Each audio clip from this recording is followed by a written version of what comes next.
Today I'm going to take you through 3 different versions of a bicep curl. We're going to do a supinating curl, we're going to do a hammer curl, and we're going to do a fun twist where one arm stays at an isometric contraction, which just means it stays still, and the other arm moves. Now, there's some rules that go through all of these moves. 1, try not to rock. Think about using your core. So if you feel like you rock on your bicep curls, stand against a wall, and that'll give you some feedback, and you can make sure that you're keeping the weight that you start with against the wall there as you go. So for the first one, let's say you're doing that, you're going to do a supinating curl. You come up, your palms turn up, and then as you go back down, your palms turn towards your thighs.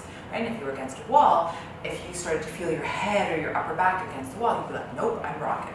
Okay? So start and end on the wall the same. That's a supinating curl. Now, the next similar thing through all of these is you don't want to let the weight pull you down. You don't want to use gravity. You want to control it. So you wouldn't go boom. You would go slow on the way down, and you would make sure that you're breathing. That's the second thing that's very consistent through all of the moves. The third thing that's consistent is your elbow to your shoulder stays still, meaning as you move to your hammer curl, which is where your thumb is up, your elbow's not lifting off your side. Right? So your elbow to your shoulder stays still as you move the weights. The final thing is you really want to make sure you're breathing as you go and you're using your core, so don't hold your breath.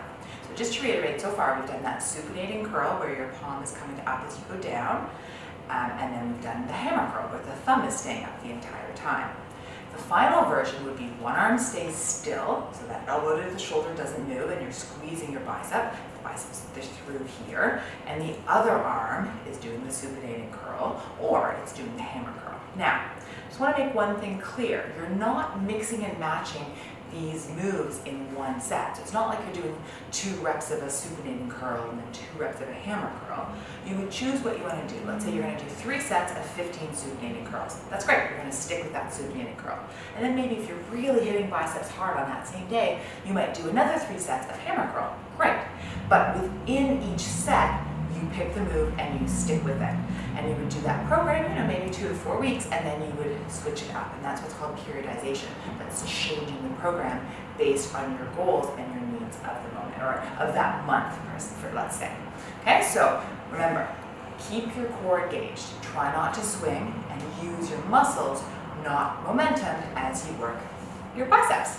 Enjoy.